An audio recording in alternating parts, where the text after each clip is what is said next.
សួស្តីបងប្អូនទាំងអស់គ្នាសួស្តីបងប្អូនទាំងអស់គ្នា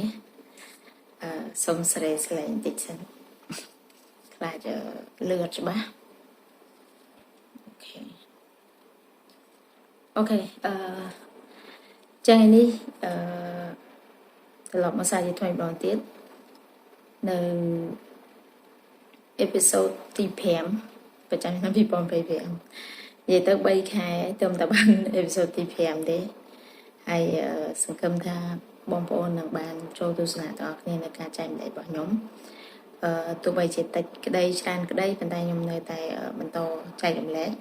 ទោះបីជារវល់ទោះបីជាអត់សូវមានពេលប៉ុន្តែព្យាយាមអាចថាក្នុងមួយខែចេញ1ឬក៏2វីដេអូអញ្ចឹងទៅដើម្បីចែករំលែកហើយណាមួយក៏មានអ្នកដែលគាត់តែងតែចង់ខ្ញុំចែករំលែកទៅមួយប្រធានបទផ្សេងអញ្ចឹងពេលខ្លះក៏គាត់ចូលទៅ comment នៅក្នុងវីដេអូរបស់ខ្ញុំពេលខ្លះទៅក៏គាត់ឆាតមកក៏គាត់ share នៅក្នុងឆាតរបស់ខ្ញុំផ្ទាល់អញ្ចឹងទៅអញ្ចឹងថ្ងៃនេះប្រធានបទរៀងខុសពីសពដងបន្តិចដោយសារតែមានការចែករំលែកច្រើននៅក្នុងបណ្ដាញសង្គមហើយក៏យើងឃើញថាបច្ចុប្បន្ននេះមានអ្នកដែលគាត់ព្យាយាមបណ្ដុះឲ្យប្រជាពលរដ្ឋរបស់យើងអានឲ្យបានច្រើន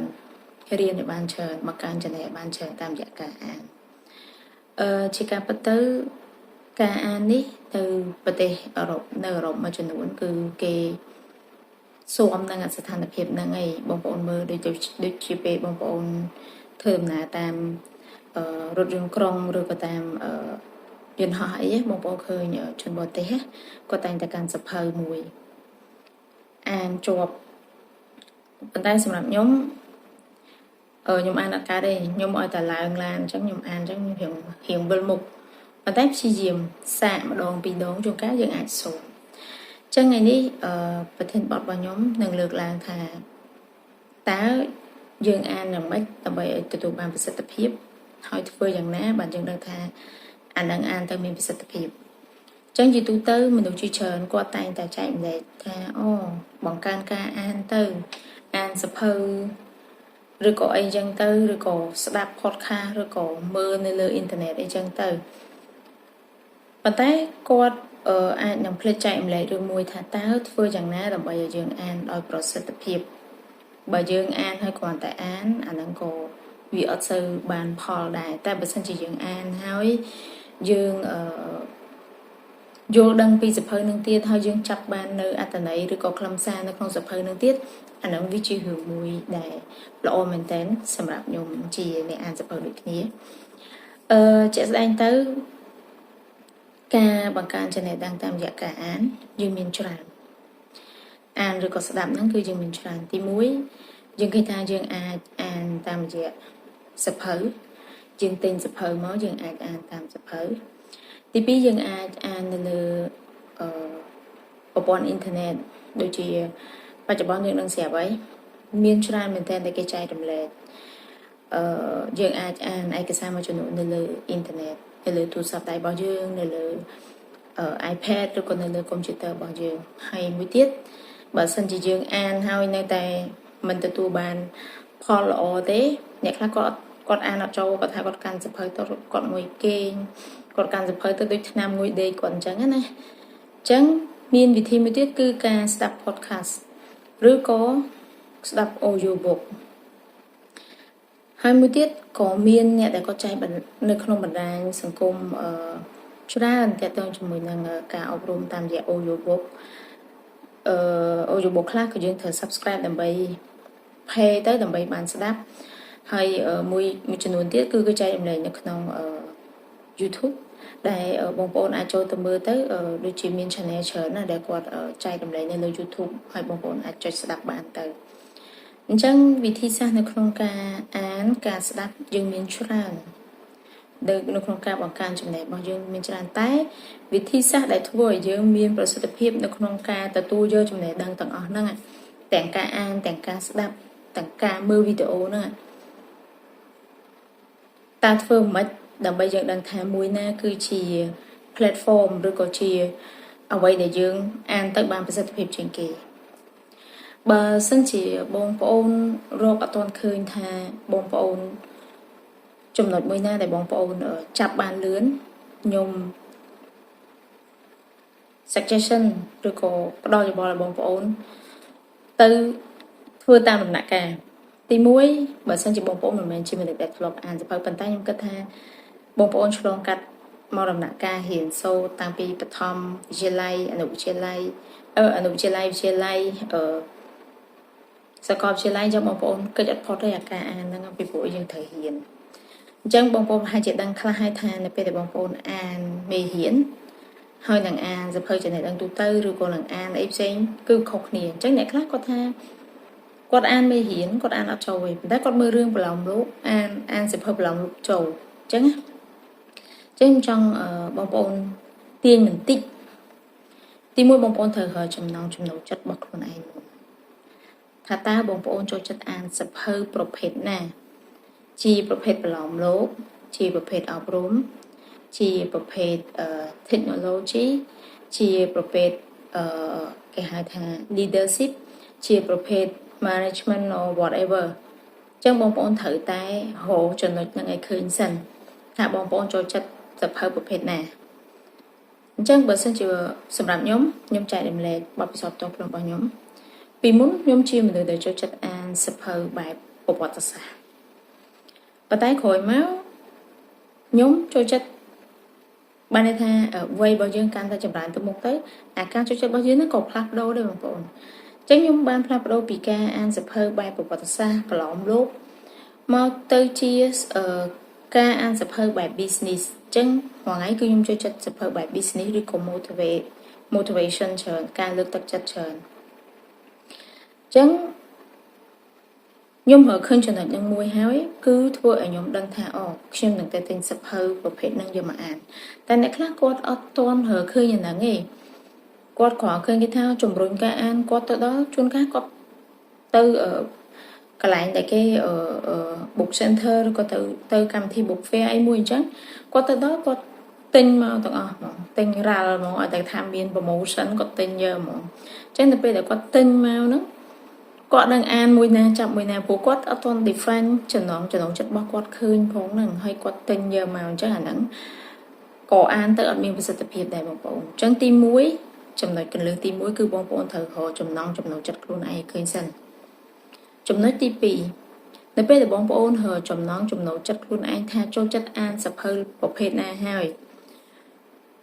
ប៉ុន្តែបងប្អូនទិញសៀវភៅហ្នឹងមកបងប្អូនព្យាយាមអានទៅវាអត់យល់ពីអត្ថន័យឬក៏ឥឡូវ step ទី1ហ្នឹងគឺយើងយល់ពីចំណងចិត្តហើយអញ្ចឹងយើងមកដល់យើងអានហើយយើងថាអាននេះទៅតែអត់ចាំទៅតែអត់យល់អញ្ចឹងចំណុចមួយទៀតគឺបងប្អូនត្រូវមានសៀវភៅមួយដើម្បីកត់ចំណាំឬក៏បើសិនជាសៀវភៅនេះជាសៀវភៅបងប្អូនផ្ទាល់អត់អីទេបងប្អូន highlight note វាទៅចំណុចដែលជា key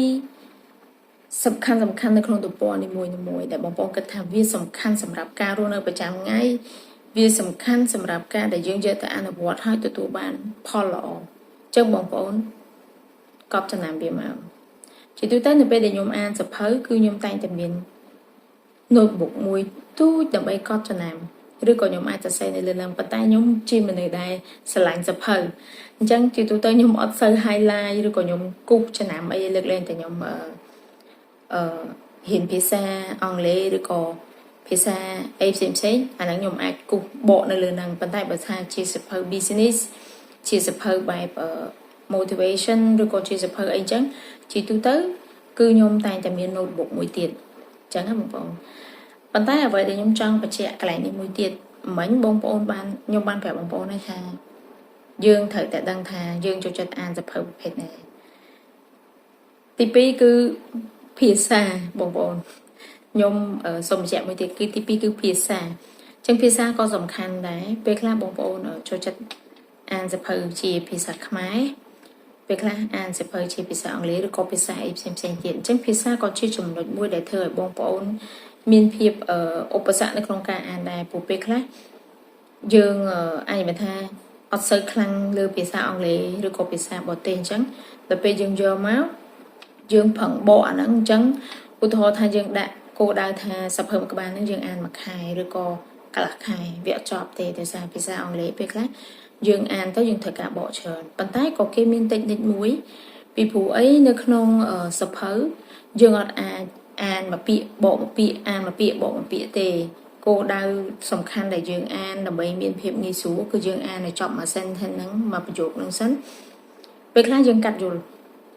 rồi có bông bông cái tháo cắt vô lên đây tầm mình vô thì anh đang về tầm rồi dùng bộ bị một mùi là ngày anh đang cái gì bỏ bị sọt bỏ nhom hay chỉ tôi tới nhom ăn trong đó mình thay chi pizza bỏ tê rồi có pizza khai đấy việc chọn cứ nhom ăn tầm pì chẳng á bông bông chẳng chọn đợt nó cứ sầm khăn tipi tí bấy cứ np để bông bông ăn hao nơi tầm mình vô tới anh đang dương thực cả là bắt đầu vậy tại tay nơi vị thi tipi riêng tipi để nhom dày mình cứการสดับ audiobook หรือ podcast นั่นจัง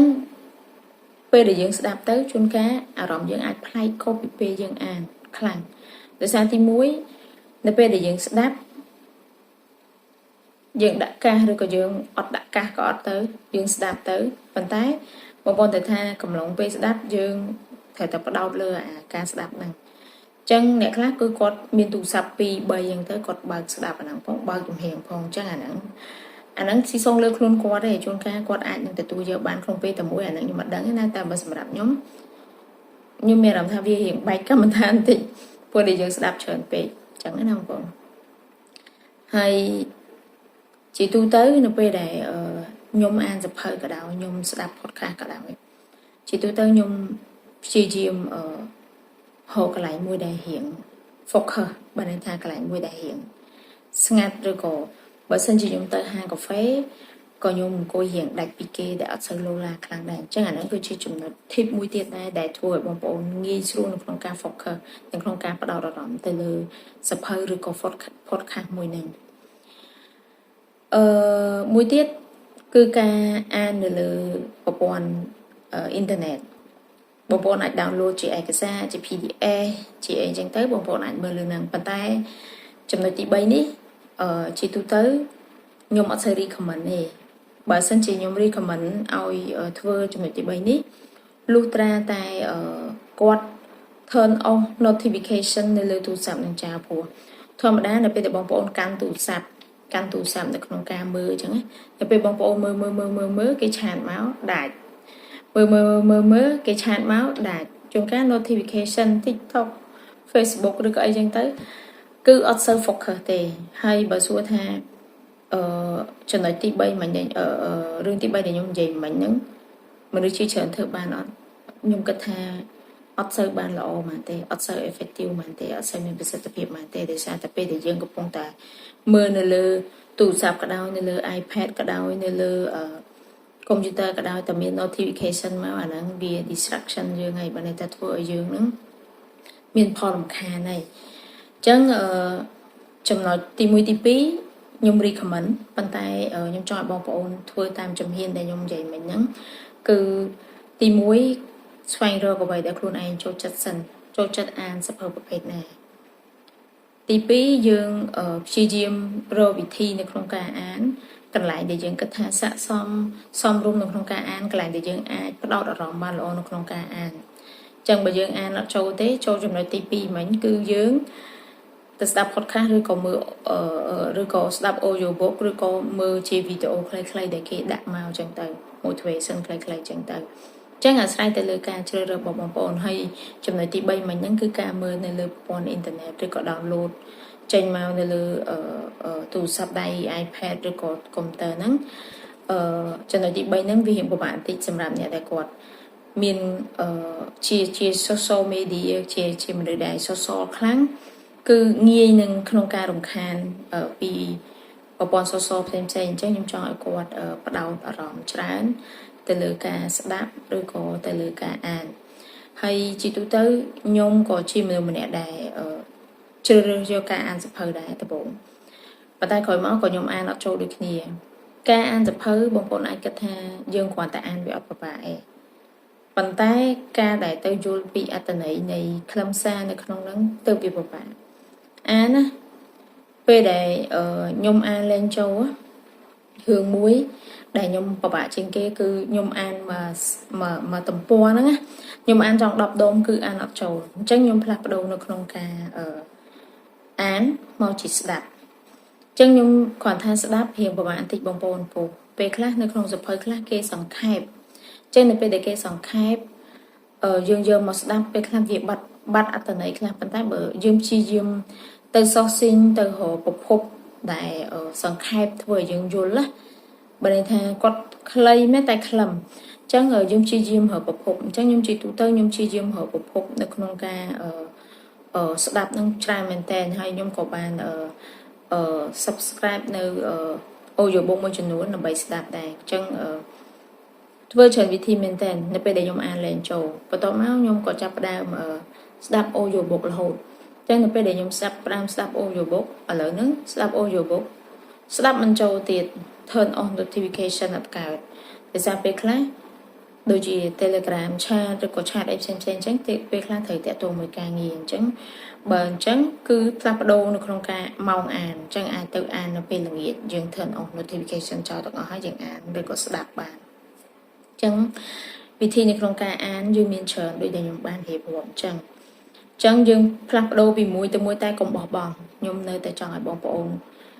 ព្យាយាមបង្កើនសមត្ថភាពខ្លួនឯងទោះបីជាបងប្អូនអានក៏ដោយស្ដាប់ក៏ដោយ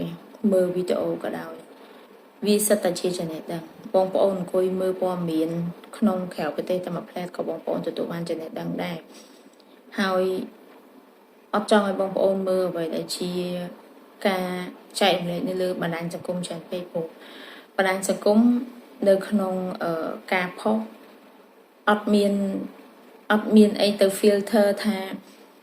អាការផុសនឹងត្រូវឬក៏ខុសច្បាស់ពិតប្រកបកើតឡើងមែនឬក៏អត់ទេវាអត់មានអីទៅ filter ទេអញ្ចឹងសភៅមុននឹងគេបោះពុំផ្សាយមកគឺគេឆ្លងកាត់ការត្រួតពិនិត្យច្រើនណាស់ជាពិសេសសភៅនៅក្រៅប្រទេសបងប្អូនហើយបើខ្ញុំសម្រាប់ខ្ញុំដូចខ្ញុំប្រាប់អញ្ចឹងថាពេលខ្លះខ្ញុំអានសភៅជាភាសាខ្មែរពេលខ្លះខ្ញុំអានសភៅជាភាសាបរទេសដែរដោយសារអី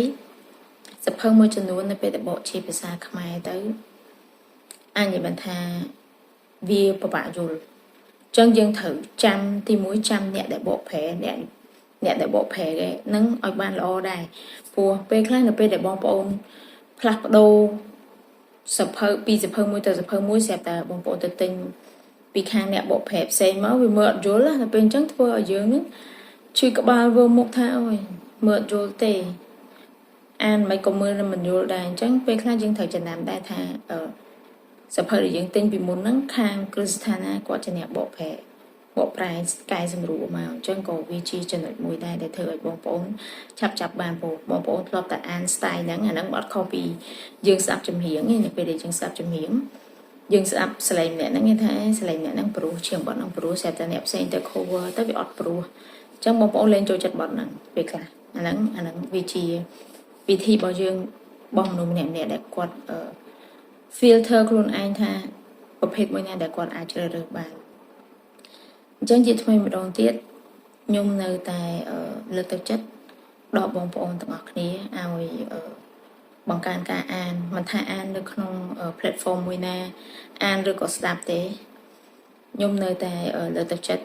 ដោយបងប្អូនឃើញស្រាប់ហើយថាបច្ចុប្បន្នបងប្រុសដែលគាត់ជាស្ថាបនិកសាលាដូងគាត់បានព្យាយាមបង្កើតនៅកម្មវិធីមួយគេហៅថាទេសចរអំណាន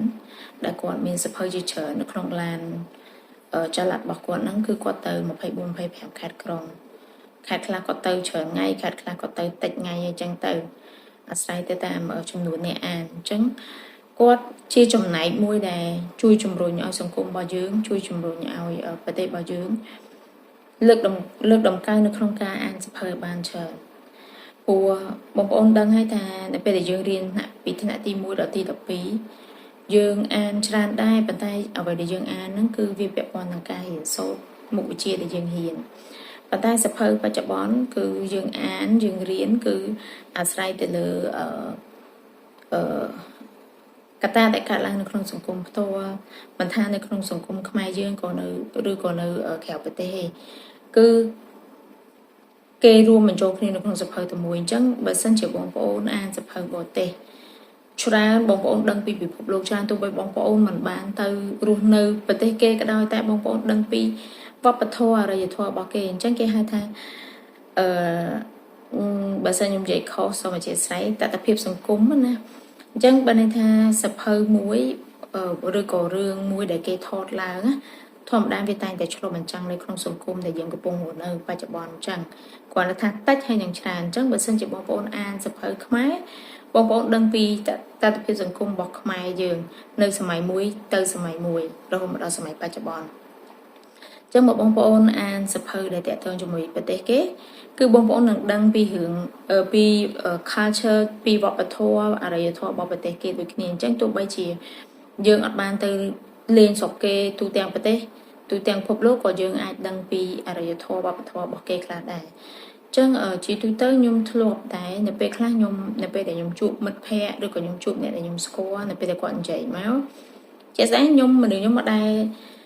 សូវបានទៅខាងអឺរ៉ុបទេចឹងប៉ុន្តែពេលដែលមិត្តភ័ក្តិគាត់និយាយគ្នារឿងប្រទេសនៅខាងប៉ែកអឺរ៉ុបសួរថាហេតុអីបានខ្ញុំដឹងដោយសារទី1ខ្ញុំមើលព័ត៌មានទី2ខ្ញុំអាចអានសភៅទៅប៉ះចំតែភាគច្រើនគឺខ្ញុំមើលព័ត៌មានច្រើនមួយរយៈក្រោយនេះគឺខ្ញុំមើលច្រើនមែនតើអញ្ចឹងខ្ញុំដឹងពីរឿងនៅខាងក្រៅប្រទេសច្រើនហើយក៏ខ្ញុំអានសភៅពីមុនមកគឺយើងយកមករួមបញ្ចូលគ្នាទៅធ្វើឲ្យយើងដឹងរឿងច្រើនអញ្ចឹងការដឹងរឿងច្រើនវាអត់ខុសខាតអីទេបងប្អូនឲ្យតែជារឿងដែលមានប្រយោជន៍កុំទៅដឹងអារឿងគេឆ្លោះគ្នាឬក៏រឿងអត់ប្រយោជន៍ច្រើនណាអាហ្នឹងវាអត់ល្អទេអញ្ចឹងណាអញ្ចឹងយកចំណេះដឹងដាក់ខ្លួនអភិវឌ្ឍខ្លួនឯងហើយផ្លាស់ប្ដូរវិធីនៅក្នុងការជ្រើសរើសការអានឬក៏ការកាត់ស្ដាប់ការមើលធ្វើម៉េចឲ្យយើងទទួលបានចំណេះដឹងមួយហ្នឹងព្រោះប្រទេសជាតិមួយរីកចម្រើនណាបងប្អូនតើតើប្រជាជននឹងគាត់ចេះបើសិនជាប្រជាជនយើងការអប់រំនៅមានកម្រិតហើយយើងអត់ប្រឹងបន្តទៀតណាអត់ការទេបងប្អូនអញ្ចឹងខ្ញុំនៅតែដាក់ចិត្តដាក់កាយថាជួយជំរុញនៅក្នុងការឲ្យបងប្អូនព្យាយាមអានមើលឲ្យបានច្រើនស្ដាប់ឲ្យបានច្រើនសម័យបច្ចុប្បន្ននេះបងប្អូនដឹងហើយគឺប្រព័ន្ធ social media អ៊ីនធឺណិតបងប្អូនមានតែទូរស័ព្ទដៃមួយបងប្អូនអាច search មាន AI មានអីជួយបងប្អូនបញ្ចប់ការពីមុនយើងត្រូវការពេលច្រើននៅក្នុងការយើងត្រូវការពេលច្រើននៅក្នុងការ research ប៉ុន្តែឥឡូវអត់ទេបងប្អូន AI ជួយបានហើយបងប្អូនមានឱកាសនៅក្នុងការរៀនច្រើនមែនតើឥឡូវ platform អីក៏រៀនដែរអ្នកខ្លះគាត់រៀន online យក master ទៀតដល់ក្រៅប្រទេសអញ្ចឹងជាថ្មីម្ដងទៀតដើម្បីប្រទេសជាតិយើងរីកចម្រើនដើម្បីសង្គមជាតិយើងពោពេញទៅដោយគេហៅថាអ្នកចេះដឹងណាសូមឲ្យបងប្អូនទាំងអស់គ្នាដាក់ចិត្តដាក់កាយជួយជំរុញវិស័យការអាននៅក្នុងប្រទេសកម្ពុជាយើងឲ្យបានច្រើនទោះបីជាយ៉ាងណាគឺចាប់ផ្ដើមពីខ្លួនយើងទៅមុនការចាប់ផ្ដើមវាអាចថា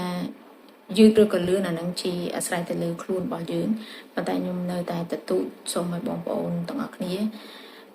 ដាក់ចិត្តដាក់កាយជួយជំរុញវិស័យការអានទាំងអស់គ្នានៅកម្ពុជាអរគុណច្រើនសម្រាប់ការតាមដានវីដេអូរបស់ខ្ញុំតាំងពីដើមដល់ចប់ហើយរៀងវែងតិចហើយវីដេអូថ្ងៃនេះដោយសារតែក្នុងនាមខ្ញុំជាពលរដ្ឋខ្មែរម្នាក់ខ្ញុំពិតជាសប្បាយរីករាយក៏ដូចជាមានកម្លាំងចិត្តមែនទែននៅពេលដែលឃើញបងប្អូនរបស់យើងគាត់ព្យាយាមជំរុញការអាននៅក្នុងកម្ពុជាឲ្យបានកាន់តែច្រើនអរគុណហើយបើសិនជាបងប្អូនមានចម្ងល់អីនៅក្នុងការបកស្រាយរបស់ខ្ញុំបងប្អូនអាចធ្វើការ comment នៅក្នុងវីដេអូរបស់ខ្ញុំបានអរគុណច្រើនជួបគ្នានៅក្នុងវីដេអូក្រោយទៀតអរគុណ